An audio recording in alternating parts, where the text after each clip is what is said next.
అపోస్తుడైన పౌలు దెస్సలోనికై సంఘానికి రాసిన మొదటి పత్రిక 5వ అధ్యాయం 12వ వచనం.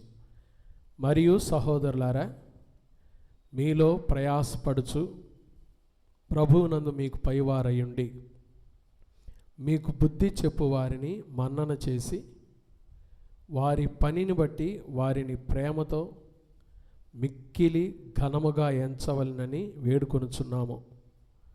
మరియు ఒకనితో ఒకడు సమాధానముగా ఉండుడి. సహోదరులారా, మేము మీకు బోధించున్నది ఏమనగా, అక్రమముగా నడుచుకుని వారికి బుద్ధి చెప్పుడి, ధైర్యము చెడిన వారిని ధైర్యపరచుడి, బలహీనులకు ఓతనీయుడి, అందరి ఎడల దీర్ఘశాంతము గలవారయుండుడి. ఎవడును కీడునకు ప్రతి కీడు ఎవనికైనను చేయకుండా చూచుకునుడి. మీరు ఒకని ఎడల ఒకడును మనుషులందరి ఎడలను ఎల్లప్పుడూ మేలైన దానిని అనుసరించి నడుచుకునుడి.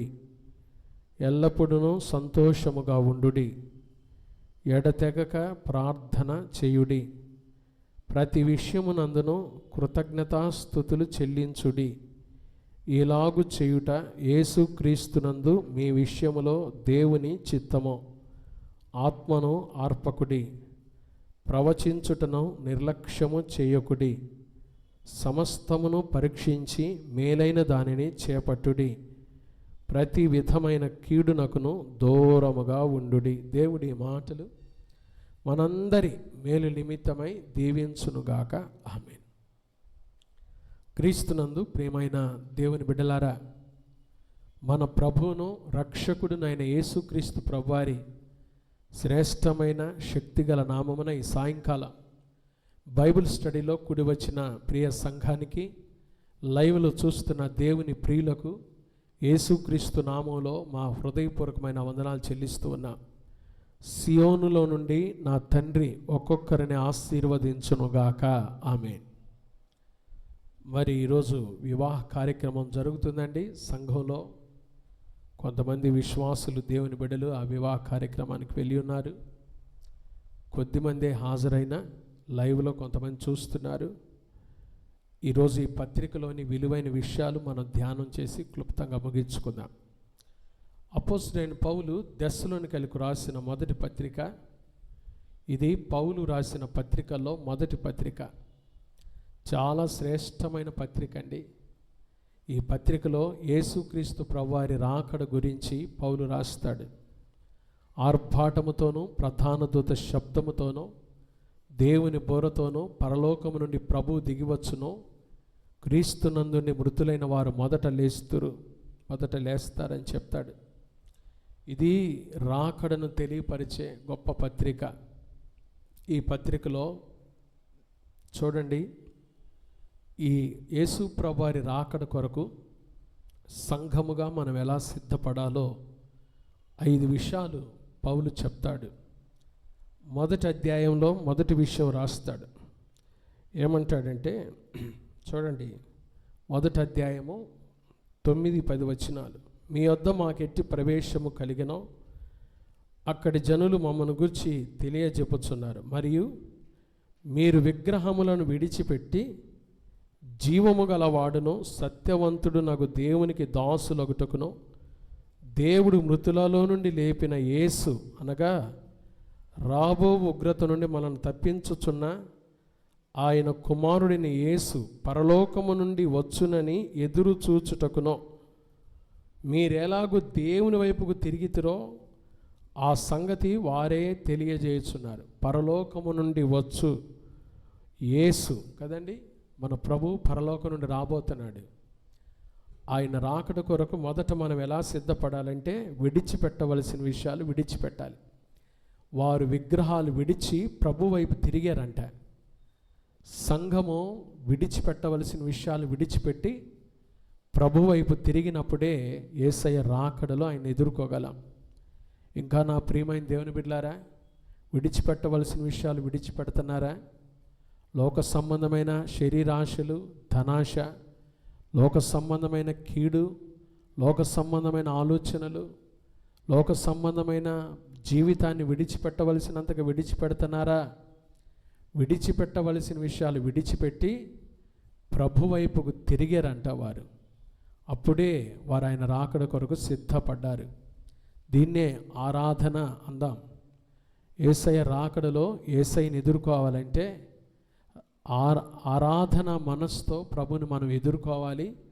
ఆ సిద్ధపాటు కలిగి మనం జీవించాలని మొదటి అధ్యాయంలో రాస్తాడు.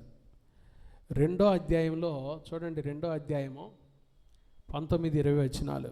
ఎలయనగా మా నిరీక్షణ అయినను ఆనందమైనను అతిశయ కిరీటమైనను ఏది, మన ప్రభైన యేసు యొక్క రాకడ సమయమున ఆయన ఎదుట మీరే కదా. నిశ్చయముగా మీరే మా మహిమయు ఆనందమునై ఉన్నారు. ఇది రెండో విషయం. యేసయ్య రాకడలో మనం ఆయన ఎదుర్కోవాలంటే ఆనందమైన మనసు ఉండాలి మనలో. ఆనందంగా ఏంటి మన ఆనందమో? ఒక సంఘము యొక్క ఆనందమో, ఒక సేవకుడి యొక్క ఆనందం ఏంటో తెలుసా? నశించిపోయే ఆత్మల సంపాదనే. ఇదేనండి మన ఆనందమై ఉండాలి. నశించిపోయే ఆత్మల సంపాదన పట్ల ఆనందముగా మనం జీవించాలి. ఎప్పుడు సంఘము ఆత్మల సంపాదన.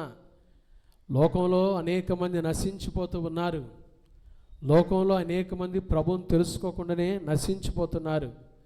వారిని ప్రభు తట్టు తిప్పే విషయంలో ఆనందముగా ప్రభు కొరకు వారిని సంపాదించే విషయంలో ఆనందంగా ఉండాలని పౌలు ఈ రెండో అధ్యాయంలో చెప్తాడు. మొదటిగా ఆయన రాకడ కొరకు ఆరాధనాపూర్వకంగా సిద్ధపడాలి. రెండవది ఆనందముగా సిద్ధపడాలి. మూడో అధ్యాయంలో ఏం రాస్తాడు చూడండి. దెస్సలోనికైలకు రాసిన మొదటి పత్రిక 3వ అధ్యాయం 12-13 వచనాలు. మరియు మన ప్రభువైన యేసు తన పరిశుద్ధులందరితో వచ్చినప్పుడు, యేసయ్య త్వరగా రాబోతున్నాడు. ఆయన వచ్చేటప్పుడు పరిశుద్ధులందరినీ వెంట పెట్టుకొని వస్తాడు. వచ్చినప్పుడు మన తండ్రి అయిన దేవుని ఎదుట మీ హృదయములను పరిశుద్ధత విషయమై అనింద్యమైనవిగా ఆయన స్థిరపరచుటకై మేము మీ ఎడల ఎలాగూ ప్రేమలో అభివృద్ధి పొంది వర్ధిల్లుచున్నామో, అలాగే మీరును ఒకని ఎడల ఒకడును మనుష్యులందరి ఎడలను ప్రేమలో అభివృద్ధి పొంది వర్ధిల్లునట్లు ప్రభువు దయచేయునుగాక. మూడవదిగా ఆయన రాకడలో మనం ఆయన్ని ఎదుర్కొనేటప్పుడు అభివృద్ధి ఉండాలి. అభివృద్ధి దేంట్లో అభివృద్ధి? ప్రేమలో అభివృద్ధి. ఒకరినొకరు ప్రేమించుకునే విషయంలో అభివృద్ధి. ఈనాడు మనం చూస్తూ ఉన్నాం, ప్రేమ చల్లారిపోతున్న దినాల్లో మనం బ్రతుకుతున్నాం. ఒకరి మీద ఒకరికి ప్రేమ లేదు. దైవజనుల మీద ప్రేమ లేదు. మీకు బుద్ధి చెప్పుచున్నవాడిని మీరు మన్నన చేసి మిక్కిలి ఘనముగా ఎంచాలని బైబిల్ చెప్తుంటే సేవకుల మీద ప్రేమ లేక ప్రేమ చల్లారిపోతున్న దినాల్లో మనం బ్రతుకుతూ ఉన్నాం కదండి. అయితే సంఘము ప్రేమలో అభివృద్ధి పొందినప్పుడే ఆయన మనం ఎదుర్కోగలం. యేసయ్య రాకడలో మనం ఆయనతో కూడా ఉండగలం. అలాంటి అభివృద్ధికరమైన ఆత్మీయమైన అభివృద్ధిని మనం అలవర్చుకుందాం. ప్రేమలో అభివృద్ధి పొందుటకు ప్రయాసపడదాం. ప్రేమ కలిగి జీవించుటకు ప్రయాసపడదాం. ప్రేమలో అభివృద్ధి కలిగి ఆనందమయమైన జీవితాన్ని జీవించుటకు సిద్ధపడదాం. 4వ అధ్యాయం మనం ఎలా సిద్ధపడాలో చెప్తాడు చూడండి. 4వ అధ్యాయం 16వ వచనం. ఆర్భాటముతోనూ ప్రధాన దూత శబ్దముతోనూ దేవుని బోరతోనూ పరలోకము నుండి ప్రభు దిగివచ్చును. క్రీస్తునందుండి మృతులైన వారు మొదట లేతురు. ఆ మీదట సజీవులమై నిలిచిండు మనము వారితో కూడా ఏకముగా ప్రభువుని ఎదుర్కొనుటకు ఆకాశ మండలమునకు మేఘముల మీద కొనిపోబడదము. కాగా మనము సదాకాలం ప్రభువుతో కూడా ఉందము. కాబట్టి మీరు ఈ మాటల చేత ఒకరినొకడు ఆదరించుకొనుడి. 4వదిగా ఆదరణ మనసు ఉండాలి. యేసయ్య రాకడలో ఆయన్ని మనం ఎదుర్కొనేటప్పుడు, ఆయన ఎదుర్కొనే సంఘముగా వధువు సంఘం మనం సిద్ధపడాలంటే ఆదరణపూర్వకంగా. ఏంటి మన ఆదరణ అంటే? మన ప్రభువుని చూస్తామండి. యేసయ్య రాకడలో ఎవరిని చూస్తాం? మనం యేసయ్యను చూస్తాం కదండి. ఇదివరకు రోజుల్లో, ఇప్పుడు కూడా ఉన్నారులేండి, ఒక రాజకీయ నాయకుడో ప్రధానమంత్రో లేకపోతే ముఖ్యమంత్రో అధికారులు ఎవరైనా మన ఊరు వస్తుంటే ఏం చేసేవాళ్ళు చెప్పండి? ఎప్పుడెప్పుడు వాళ్ళని చూస్తామా అని తహతహలాడుతూ ఉండేది మన హృదయం. ఈరోజు కుర్రకారు ఎవరైనా సినిమా యాక్టర్ ఈ ప్రాంతానికి వస్తున్నారంటే ఎలా ఉంటారండి? తహతహలాడుతుంటారు. ఎప్పుడు చూద్దాం, ఎప్పుడు చూద్దాం, వ్యక్తిగతంగా ఎప్పుడు చూద్దాం. యేసయ్య రాకడలో మనం ఎవరిని చూస్తామో తెలుసా? ఎవరిని చూస్తాం చెప్పండి? యేసయ్యనే చూస్తాం. మన ప్రాణప్రియుడు, మన రక్షకుడు, మన కొరకై ప్రాణం పెట్టి మరణాన్ని జయించి తిరిగి లేచిన యేసయ్యనే మనం చూస్తాం, ముఖాముఖిగా చూస్తాం. ఆయనను చూస్తామండి. ఆయనను చూస్తాము కాబట్టి ఆయన రాకడలో ఎంత ఆదరణ పొందుతామో, ఎంత ఆదరణ పొందుతామో కదండి.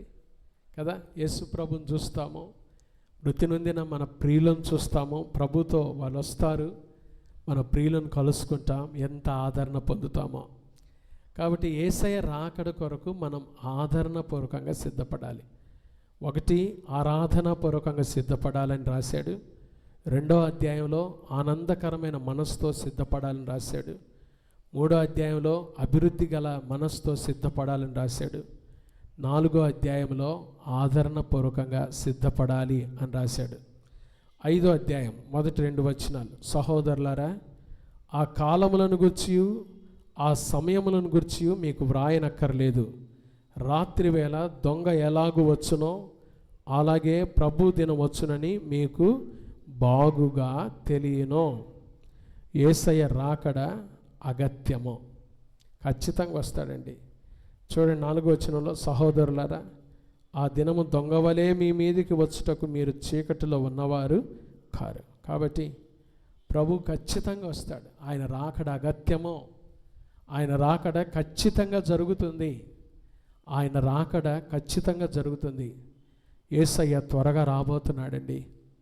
ఈరోజు మనం చూస్తూ ఉన్నాం మన భారతదేశంలో జరుగుతున్న పరిస్థితులు, భయంకరమైన మానభంగాలు, భయంకరమైన రేపులు, పసిపిల్లలపై అగాత్యాలు, లైంగిక దాడులు, ఎటు చూసిన అరాచకం, ఎటు చూసిన అవినీతి, అక్రమం మనం చూస్తున్నాం. ఇవన్నీ కూడా ఆయన రాకడకు సూచనలే. జనం మీదకి జనం, రాజ్యం మీదకి రాజ్యం, యుద్ధ వాతావరణాలు, ఇవన్నీ మనం వింటున్నాం కదండి. ప్రకృతి వైపరీత్యాలు, ప్రకృతి విపత్తులు కదండి. మొన్నటిదాకా కరోనా అనుకుంటా ఉండేలోపు ఇప్పుడు ఇంకోటి వచ్చింది. ఏంటిది? ఎంపాక్స్ అంట, మంకీ పాక్స్ కదండి. ఆఫ్రికా దేశాన్ని గడగడలాడిస్తూ ఉంది. అప్రమత్తంగా ఉండాలని మన దేశానికి కూడా WHO వారు జారీ చేశారు. కాబట్టి ఇలాంటి విపత్తులు, ఇలాంటి వరద బీభత్సాలు, ఇలాంటి భయంకరమైన వ్యాధులు, ఇవన్నీ దేనికి సూచన అంటే యేసయ్య త్వరగా వస్తాడు, త్వరగా రాబోతున్నాడు. ఆయన ఎప్పుడు వస్తాడో తెలియదు. దొంగ వచ్చేది మనకు చెప్పొస్తాడు. దొంగ ఎలాగైతే వస్తాడో యేసయ్య రాకడ కూడా ఖచ్చితంగా ఉంది. ఆయన రాకడ వాస్తవమో అగత్యమో, కాబట్టి జాగ్రత్తగా సిద్ధపడాలి. ఈ 5 అధ్యాయాలు చాలా క్షుణ్ణంగా సంఘానికి చాలా విషయాలు వ్రాసిన పౌలు ఈరోజు ఒక 3 విషయాలు చెప్పి నేను ముగింపులోకి వచ్చేస్తాను. చూడండి ఏమంటాడో. 15వ వచనం తెస్సలోనికైలకు రాసిన మొదటి పత్రిక 5వ అధ్యాయం 15వ వచనం, ఎవడును కీడునకు ప్రతి కీడు ఎవనికైనాను చేయకుండా చూచుకొనుడి. మీరు ఒకని ఎడల ఒకడును మనుషులందరి ఎడలను ఎల్లప్పుడూ ఈరోజు మనం నేర్చుకునే విషయం ఎల్లప్పుడూ. ఒక క్రైస్తవుడు ఎల్లప్పుడూ చేయవలసిన 3 పనులు. ఒక దేవుని బిడ్డ, యేసుక్రీస్తునందు విశ్వాసం ఉంచిన దేవుని బిడ్డ ఎల్లప్పుడూ చేయవలసిన 3 విషయాలు నేను మీకు చాలా క్లుప్తంగా చెప్పి ముగించేస్తాను. చూడండి, ఎల్లప్పుడూ మేలైన దానిని అనుసరించి నడుచుకొనుడి. ఏం చేయాలంటే మనం ఎల్లప్పుడూ మేలైన దానిని అనుసరించి నడుచుకొనుడి. కింద నడుచుకొనుడి అనే మాట ఫుట్నోట్లో మూల భాషలో మేలైన దానిని ఏం చేయండి? వెంటాడుడి. మేలైన దాన్ని ఏం చేయాలి? ఎల్లప్పుడూ దేవుని బిడ్డలంగా మనం ఎల్లప్పుడూ మేలైన దానిని ఏం చేయాలి? వెంటాడాలి. ఏం వెంటాడాలి పాస్టర్ గారు? ఏంటి మేలైనవంటే, పౌలు తిమోతికి రాసిన పత్రికలో 6వ అధ్యాయం చూడండి, 6వ అధ్యాయం. తిమోతికి రాసిన పత్రిక, మొదటి పత్రిక 6వ అధ్యాయము 11, 12 వచనాలు.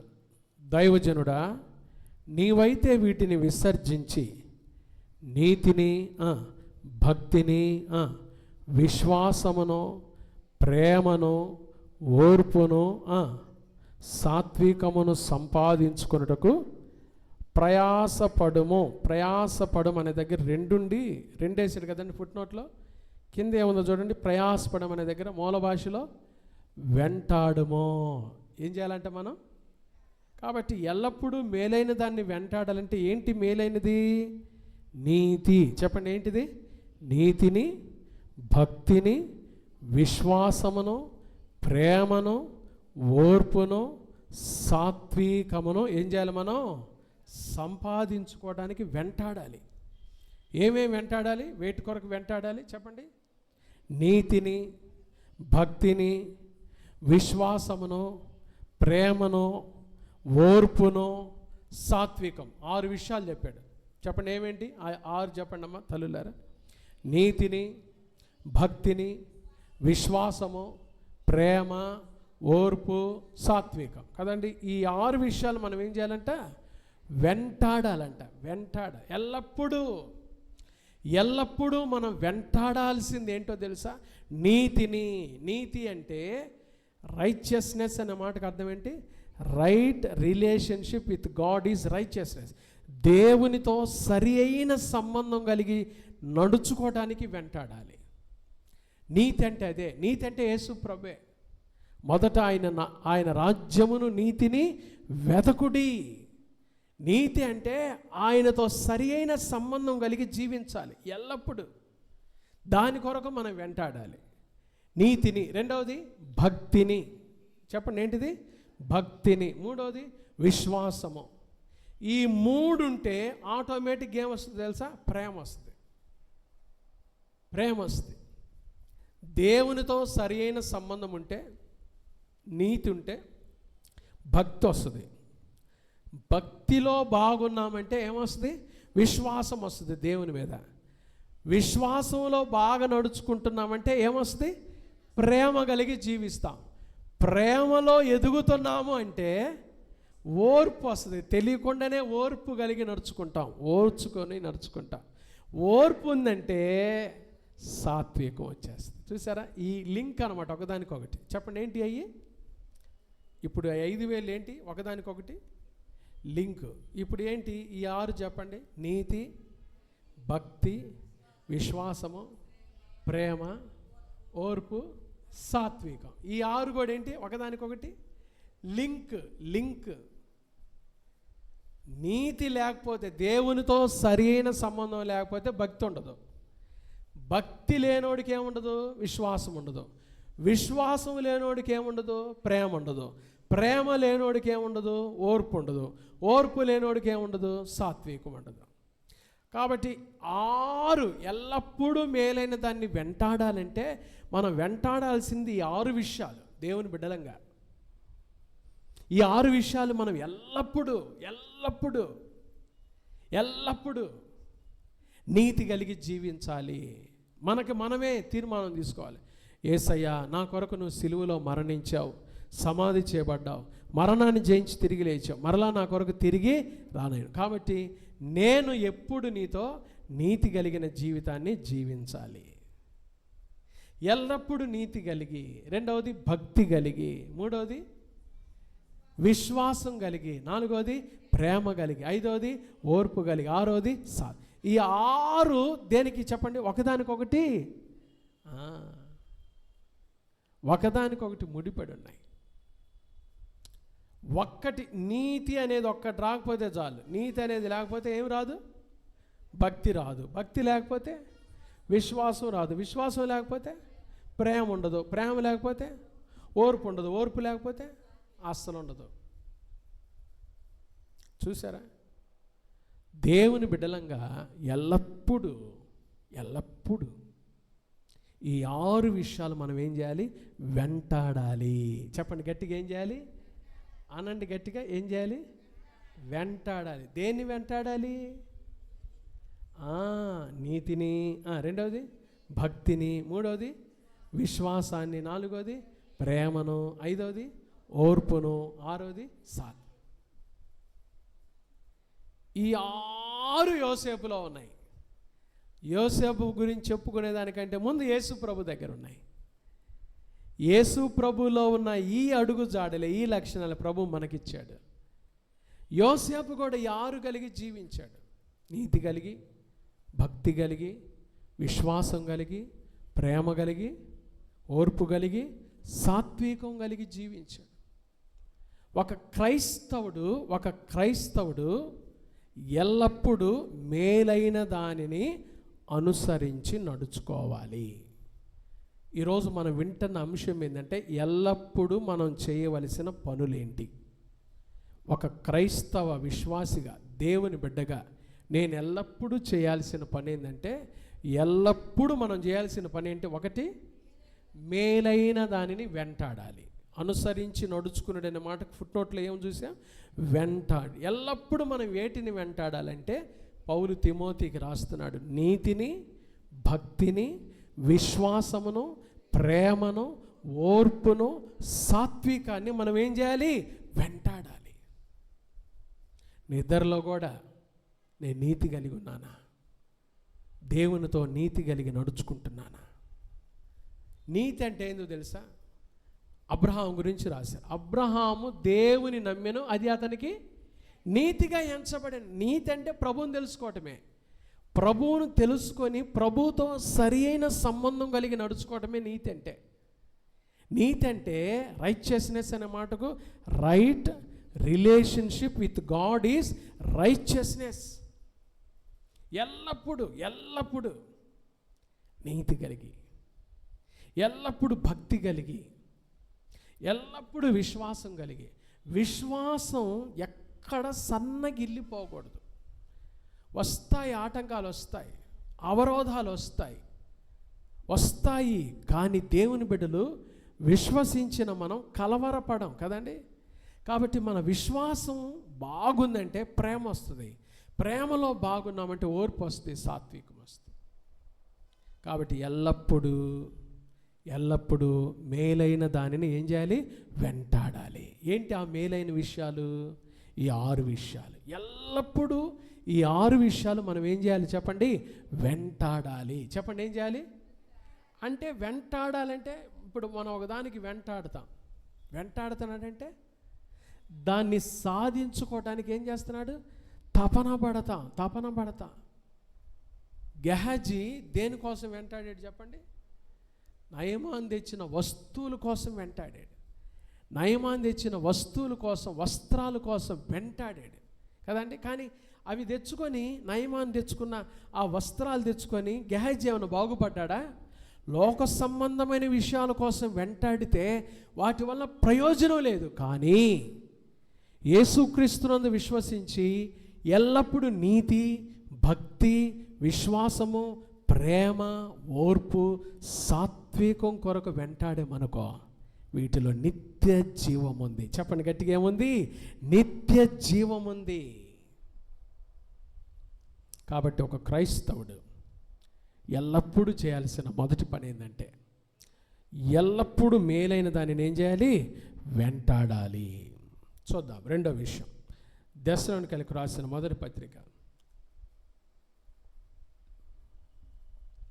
5వ అధ్యాయం 15వ వచనం చివరిలో చదువుతున్నాను నేను. ఎల్లప్పుడూ మేలైన దానిని అనుసరించి నడుచుకోండి, మొదటి విషయం. రెండవది, ఎల్లప్పుడూ చెప్పాలి గట్టిగా, ఎల్లప్పుడూ సంతోషముగా ఉండుడి. పాడతాం మనం, సంతోషమే సమాధానమే, సంతోషమే సమాధానమే, సంతోషమే సమాధానమే, చెప్పనాశక్యమైన సంతోషం. ఎల్లప్పుడూ సంతోషించాలంట.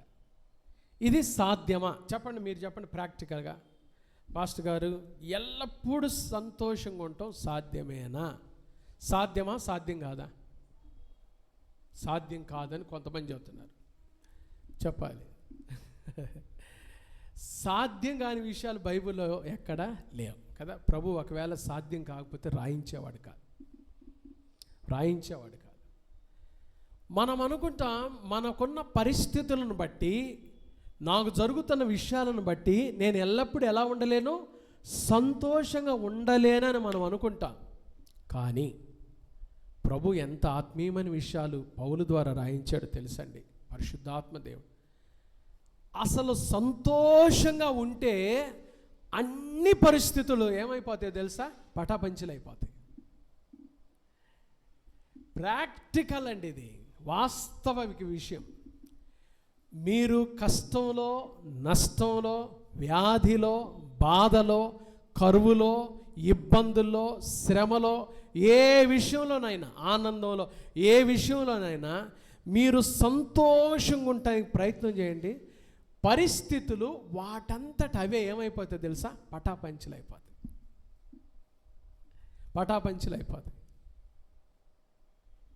మీ చిరునవ్వే, మన చిరునవ్వే పరిస్థితులు ఏం చేస్తుందో తెలుసా, తారుమారు చేస్తుంది. ఇది మంత్రం కాదు, ఇది క్రైస్తవుడుకున్న విశ్వాసం. ఇది క్రైస్తవుడుకున్న దేవుని బిడ్డకున్న విశ్వాసం. ఇది ఎందుకు చెప్తానని తెలుసా, నేను యోబు గ్రంథం చూడండి 42వ అధ్యాయం.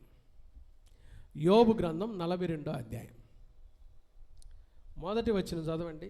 యోబు గ్రంథం 42వ అధ్యాయం మొదటి వాక్యం.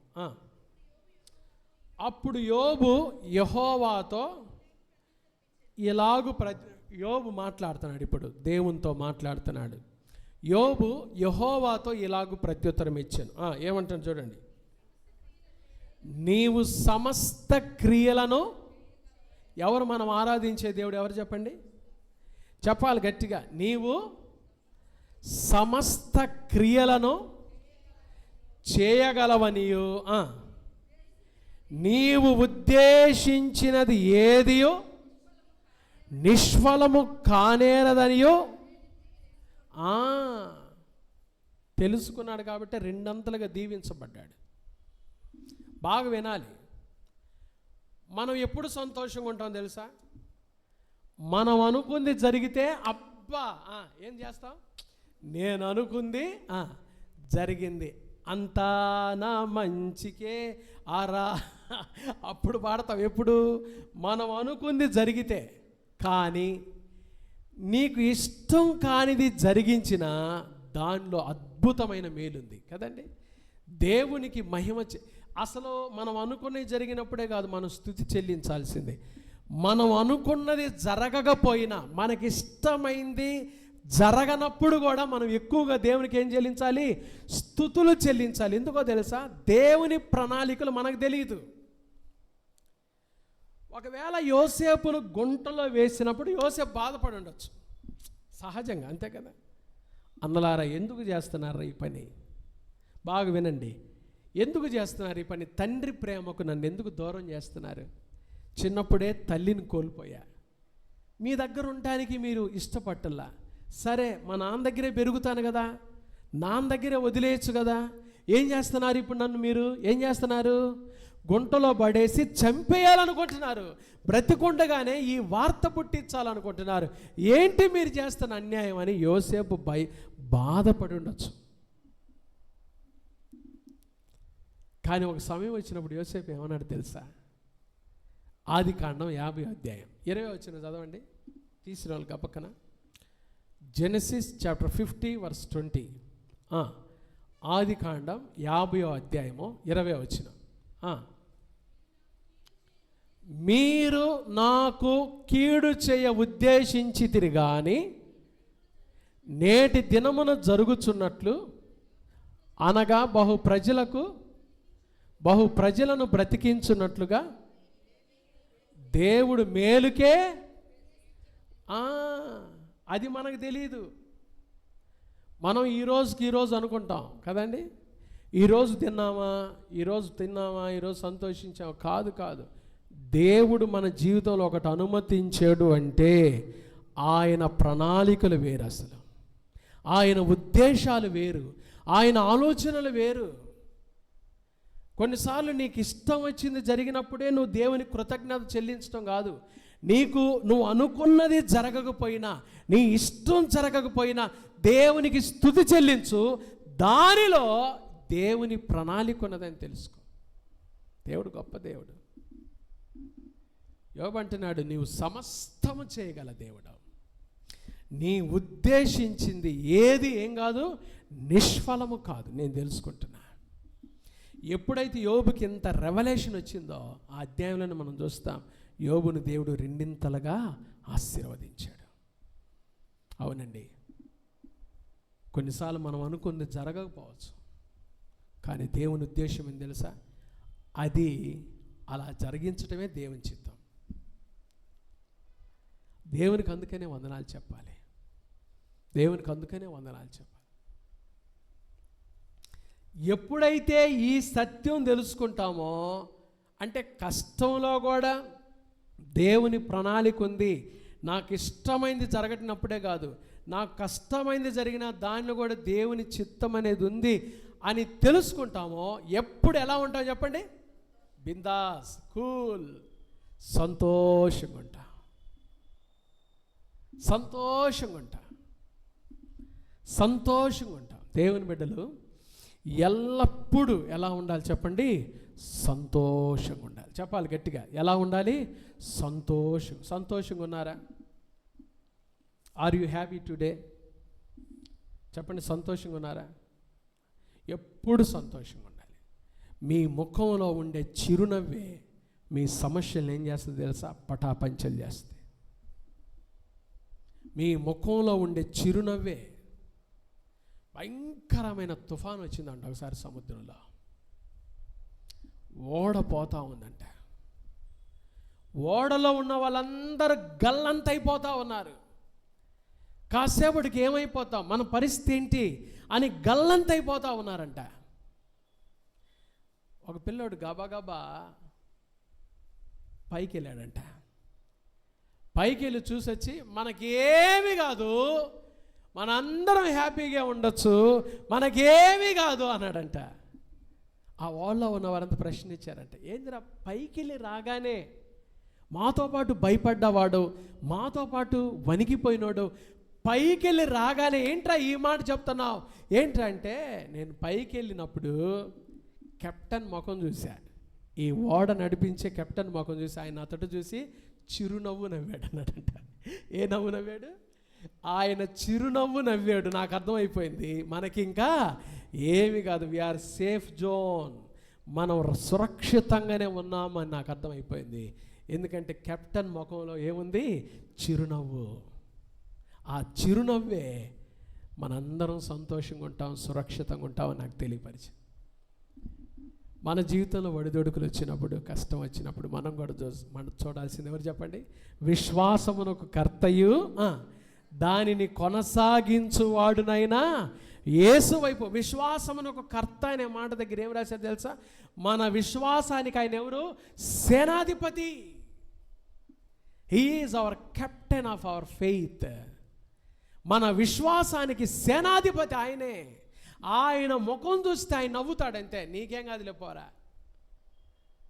కొన్నిసార్లు మనం కష్టంలో ఉన్నప్పుడు ముఖేష్ అంబానీ పక్కనుండి నీకేం కాదు లేపో అన్నట్టుగా మనం ఫీల్ అవుతాం కదండి. అంటే అసలు ఆయన లాంటోడు అంటే ఏమో మన ఫీలింగ్ ఎట్టుంటే చెప్పండి? నా అప్పులన్నీ ఏం చేస్తాడు? ఆయన కట్టేస్తాడు. ఎందుకు అంత భరోసా ఇచ్చాడుగా అన్నాడు. కానీ ఆయన కట్టకపోవచ్చు, ఆయన చేయకపోవచ్చు, ఆయన మన బంధువు కాకపోవచ్చు. మనుష్యులు నమ్ముకున్నట్టు కంటే యెహోవాను ఆయన గొప్ప దేవుడు, సర్వశక్తి గల దేవుడు. సమస్తం ఆయన చేతిలో ఉన్నాయి. యోబు అన్నాడు కదా, నీవు సమస్తము చేయగలవు, ఆయనకు అసాధ్యమైంది ఏది లేదు. ఆయన మన కెప్టెన్, ఆయన మన విశ్వాసానికి కర్త, మూలము. ఆయన ముఖం చూస్తే ఆయన ఎప్పుడు నవ్వుతుంటాడు. కాబట్టి మనం దిగులు పడాల్సిన పని లేదు, కలవరపడాల్సిన పని లేదు, చింతించాల్సిన పని లేదు. కూర్చో భాష. ఆయన మన విశ్వాసానికి సేనాధిపతి. నా ప్రియమైన దేవుని బిడ్డలారా, ఆయనను చూసి మనం ఎప్పుడు ఎలా ఉండాలి? సంతోషం. కాబట్టి ఈరోజు నుంచి ఆయన సంతోషంగా ఉందామా? ఈరోజు నుంచి అన్న ఎల్లప్పుడు ఏమున్నా ఏమి లేకపోయినా, ఏమున్నా లేకున్నా ఏ స్థితికైనా చాలిన దేవుడ నీవు. ఆయన ఉన్నాడు కదా మనకి. పర్వతములు తొలగిపోయినను, మెట్టలు తత్తరిల్లను, నా కృప నిన్ను విడిచిపోదని చెప్పిన దేవుడు ఉన్నాడు కదా. కాబట్టి ఎల్లప్పుడూ సంతోషం. ఒకటి, ఎల్లప్పుడూ మేలైన దానిని వెంటాడాలి. రెండవది, ఎల్లప్పుడూ సంతోషంగా ఉండాలి. మూడో మాట చూద్దాం ముచ్చటగా. లూకాసు వార్త 21వ అధ్యాయం. Luke's gospel chapter 21. లూకాసు వార్త 21వ అధ్యాయం 36వ వచనం. కాబట్టి మీరు జరగబోవు వీటినెల్లను తప్పించుకొని మనుష్య కుమారుని ఎదుట నిలువబట్టుకు శక్తి గలవారగునట్లు ఎల్లప్పుడూ ప్రార్థన చేయొచ్చు. ఎల్లప్పుడూ ఏం చేయాలి? ప్రభు మనకిచ్చిన ఆయుధం అండి ప్రార్థన. ప్రభు మనకిచ్చిన ఆయుధం ప్రార్థన కదండి. కొన్నిసార్లు మనం ఒకవేళ మినిస్టర్ గారు మనకు బాగా క్లోజ్ అయి ఉండొచ్చు. ప్రాక్టికల్గా ఆలోచన చేద్దాం. సీఎం గారే మనకు మంచి క్లోజు అన్న. ఎవరు? సీఎం గారే మనకి ఎంత క్లోజు? చాలా క్లోజ్ రిలేటివ్, క్లోజ్ ఫ్రెండ్ కూడా, మనకి థిక్ అండ్ థిన్ ఫ్రెండ్. కానీ ఎల్లప్పుడూ వెళ్తే విసుక్కుంటాడా? విసుక్కోడా? చెప్పు, మీరు కూడా చెప్పండి. విసుక్కుంటాడా? విసుక్కోడా? క్లోజు రక్త సంబంధి, రక్త సంబంధిని మించి క్లోజ్ ఫ్రెండ్. కానీ ఎల్లప్పుడూ వెళ్తే ఏం చేస్తాడు? మాటి మాటికి నీ పొరుగు వాని ఇంటికి వెళ్ళకము, అతడు నీ వలన విసికి ద్వేషిస్తాడు. అసలు స్నేహం కూడా ఏం చేయొచ్చు? కట్ చేసేయచ్చు. అరే నువ్వెవరో నాకు తెలియదులే పో అనొచ్చు. ఒక ఎస్ఐ నాకు బాగా క్లోజ్ ఫ్రెండ్ అంటే వాడు నాతో పాటు చదువుకున్నాడు. సరే వాడికి పోస్టింగ్ పడింది కదని 2-3 సార్లు ఫోన్ చేసి కంగ్రాచులేషన్ చెప్పాలని నా తపన. కంగ్రాచులేషన్స్ రా, మంచిగా ఎస్ఐ పోస్టింగ్ సంపాదించుకున్నావు, చాలా సంతోషం రా అని కంగ్రాచులేషన్ చెప్పడానికి 2-3 సార్లు ఫోన్ చేశాను. మొదటిసారి ఎత్తాడు, నేను చాలా బిజీగా ఉన్నాను మామ అన్నాడు. రెండో రోజు కూడా ఎత్తాడు, చాలా బిజీగా ఉన్నాను. దైవ సేవకుని కాబట్టి ఓర్పుతో సాత్వికంతో మూడోసారి కూడా ఫోన్ చేసి కట్ చేశాడు. చూసారా? కట్ చేశాడు. నాకు బాధ వేసింది. ఇంకా సరిపోని, ఇంకా మనతో పాటు చదువుకున్నాడు, పోస్టింగ్ కొట్టాడని నా సంతోషం. కానీ కట్ చేశాడు. సరే, మనుషులు అలా ఉంటారు. ఎంత క్లోజ్ అయినా, ఎంత దగ్గర సంబంధం అయినా, ఎంత ఆత్మీయులైనా మాటి మాటికి అడిగితే ఏం చేస్తారు? విసుక్కుంటారు. కానీ ఈయనెవరో తెలుసా? ఎల్లప్పుడూ ప్రార్థన చేయొచ్చు, మెలకువగా ఉండడని ఆయనే చెప్పాడు. మీరు ఎల్లప్పుడూ నన్ను అడగండి. లోకాసువార్త 18వ అధ్యాయంలో ఉపమానం చెబితే యేసయ్య అంటాడు, వారు విసుకక నిత్యము ప్రార్థన చేయుచుండవలెననుటకు ఆయన ఈ ఉపమానం వారితో చెప్పెను. ఒక విధవరాలు మాటి మాటికి అన్యాయస్తుడైన అధికారి దగ్గరికి వెళ్ళి గోజాడిందంట. ఆ అన్యాయస్తుడైన అధికారి దేవునికి భయపడిన వాడే. ఆ విధవరాలు ముఖం చూసి మాటి మాటికి గోజాడుతుంది. కాబట్టి ఒకరోజు ఆమెకి ఏం చేయడానికి వచ్చాడు? న్యాయం తీర్చాలి అని వచ్చాడు. మన ప్రభు అన్యాయస్తుడు కాదే, మన ప్రభు భయము భక్తి లేనివాడు కాదే, తన ప్రజల యందు ప్రీతి గలవాడు. మనము ప్రార్థన చేసినప్పుడు తనకు నిజముగా మొరపెట్టే వారికి ఎలా ఉండేవాడు? సమీపముగా ఉండువాడు, మనకు దగ్గరగా ఉండువాడు. ఎప్పుడెప్పుడు మనం ప్రార్థన చేస్తుంటామని మనకు చాలా దగ్గరగా ఆయన చెవియొగ్గి ఉన్నాడు. ఆయన చెప్పిన మాట, మీరు ఎల్లప్పుడూ ప్రార్థన చేయండి. ఎల్లప్పుడూ. ప్రార్థనకి ఒక సమయం లేదు, ప్రార్థనకి ఒక స్థలం లేదు, ప్రార్థన ఒక సంబంధం కాదు. యేసుక్రీస్తు నీ సొంత రక్షకునిగా అంగీకరిస్తే నువ్వు ఎప్పుడు ఎప్పుడు ఏ పరిస్థితుల్లో ఉన్నా, ఎక్కడున్నా, నీ అవసరత ఏదైనా, నీకున్న సమస్యలు ఎన్నున్నా ఎప్పుడు ఎప్పుడు ఎల్లప్పుడూ ప్రార్థన చేయొచ్చు. నీ పాద సన్నిధికి కృపామయా యేసయ్యా, నీ ప్రేమ కనుగొనుచు దేవాని వచ్చితిని. నీ పాద సన్నిధికి కృపామయా యేసయ్యా, నీ ప్రేమ కనుగొనుచు దేవాని వచ్చితిని. ప్రార్థించమంటివి ప్రభువా సంకట సమయములో. ఎప్పుడు ఏ పరిస్థితుల్లో అయినా ప్రభు ఏమంటాడు? ఎల్లప్పుడూ మీరేం చేయండి అన్నాడు. నేను విసుక్కోను. ఫోన్ కాల్లోనైనా ఈ నెంబర్ గల వ్యక్తి అందుబాటులో లేడు అని వస్తుంది కదండి. స్విచ్ ఆఫ్ చేసుకున్నాడు అని వచ్చింది. లైన్స్ కలవట్లేదు అని వస్తుంది కదండి. మీ ఫోన్లో బ్యాలెన్స్ అయిపోయింది, మీరు ఇప్పుడు చేసిన వెళ్ళదని వస్తుంది. కానీ యేసయ్యతో నువ్వు ఎప్పుడు ఎప్పుడు ఎప్పుడు నీ అవసరతలు ఎలా ఉన్నా, నీకున్న సంక్షోభాలు ఎలా ఉన్నా, నీ సమస్యలు ఎలా ఉన్నా, నీవు ఎల్లప్పుడు ఎల్లప్పుడు ఎల్లప్పుడూ ఏం చేయొచ్చు చెప్పండి? నాకు మొర్రపెట్టుము, నేను నీకు ఉత్తరం ఇస్తాను. నీవు గ్రహింపలేని గొప్ప సంగతులను, గూఢమైన సంగతులు నేను నీకు తెలియజేస్తానన్నాడు. ఎల్లప్పుడూ ప్రార్థన చేయొచ్చు. 3 విషయాలు నేర్చుకున్నాం మనం. ఎల్లప్పుడూ చేయాల్సిన 3 విషయాలు. 1, ఎల్లప్పుడూ మేలైన దానిని వెంటాడండి. 2వది, ఎల్లప్పుడూ సంతోషంగా ఉండి. 3వది, ఎల్లప్పుడూ ప్రార్థన చేయొచ్చు, మెలకువగా ఉండండి. యేసయ్య రాబోతున్నాడు, ఎప్పుడు వస్తాడో తెలియదు. ప్రార్థనలో మెలకువగా ఉన్న వారిని తీసుకుని వెళ్తాడు ఆయన. ప్రార్థన అనే భక్తి కలిగిన వారిని తీసుకుని వెళ్తాడు, త్వరగా రాబోతున్నాడు. ఎల్లప్పుడూ ప్రార్థన చేయొచ్చు, మెలకువగా ఉందా? యేసయ్య రాకడలో యేసయ్యని ఎదుర్కోవడానికి సిద్ధపడదా? యేసయ్య బిడ్డలుగా ఈ 3 విషయాలు ఎల్లప్పుడూ మనం చేయాల్సిన ఈ 3 విషయాలు గ్రహించి, గుర్తించి, ఎల్లప్పుడూ ప్రభు బిడ్డలుగా, ప్రభు కొరకు సాక్షులుగా జీవించుటకు పరిశుద్ధాత్మ దేవుడట్టి కృప ఈ రాత్రి బైబిల్ స్టడీలో పాల్గొన్న దేవుని ప్రియులకును, లైవ్లో చూస్తున్న దేవుని ప్రియులకు ఇప్పుడు ఎల్లప్పుడూ సమృద్ధిగా దయచేయునుగాక. ఆమేన్. ప్రార్థన చేసుకుందాం. మహాపరిశుద్ధుడు అయిన మా తండ్రి, దయగల దేవ, ప్రేమాస్వరూపి, నీకు స్తోత్రాలయ్యా. ఈ రాత్రి బైబిల్ స్టడీలో వచ్చిన చిన్న మంద చేరువచ్చిన మాతో, లైవ్లో చూస్తున్న ప్రజలతో సూటిగా స్పష్టంగా దెస్సలోనికీయులకు రాసిన మొదటి పత్రికలో నుంచి మేము ఎల్లప్పుడూ చేయాల్సిన 3 విషయాలు మాతో మాట్లాడారు ప్రభా, నీకు స్తోత్రాలు. ఎల్లప్పుడూ మేలైన దానిని వెంటాడండి, ఎల్లప్పుడూ సంతోషంగా ఉండుడి, ఎల్లప్పుడూ ప్రార్థన చేయొచ్చు, మెలకువగా ఉండుడని చెప్పారు.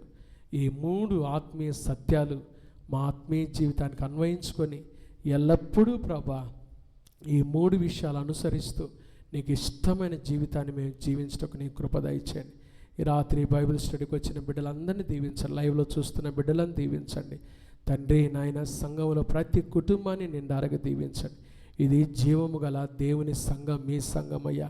ఈ సంఘం ఎడల మీ చిత్తం మీరు బయలుపరిచి మీ కార్యాలు మీరు జరిగించండి. మీరు సమస్తము చేయగల దేవుడవయ్యా. మీరు ఉద్దేశించినది ఏది నిష్ఫలము కాదు తండ్రి. యోబన్న మాటలు మేము జ్ఞాపకం చేసుకుంటున్నాం అయ్యా. మాకు మంచి జరిగినప్పుడే మేము అనుకుంటాం ఇవి మాకు మంచి అని, కానీ మాకు మంచిది అనుకున్నది కూడా మేము గ్రహించలేని విషయాలు కూడా మీరు చేస్తారు.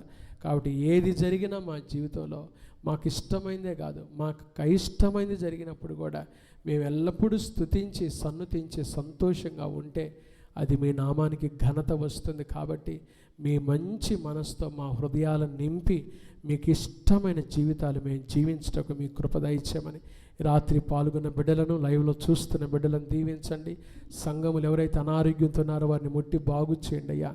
సంఘములో ఉన్న చిన్న బిడ్డలు, యవనస్తులు, పెద్దలు, వృద్ధులు, విధవరాండ్రు పేరు పేరు చొప్పున నీ బిడ్డలను దీవించి ఆశీర్వదించి మీ రాకడ కొరకు మా సంఘాన్ని, మమ్మల్ని అందరినీ సిద్ధపరచమని, విన్న వాక్యం మా అందరి హృదయంలో నూరంతలుగా ఫలభరితం చేయమని యేసు నామమున ప్రార్థిస్తున్నాము తండ్రి. ఆమేన్.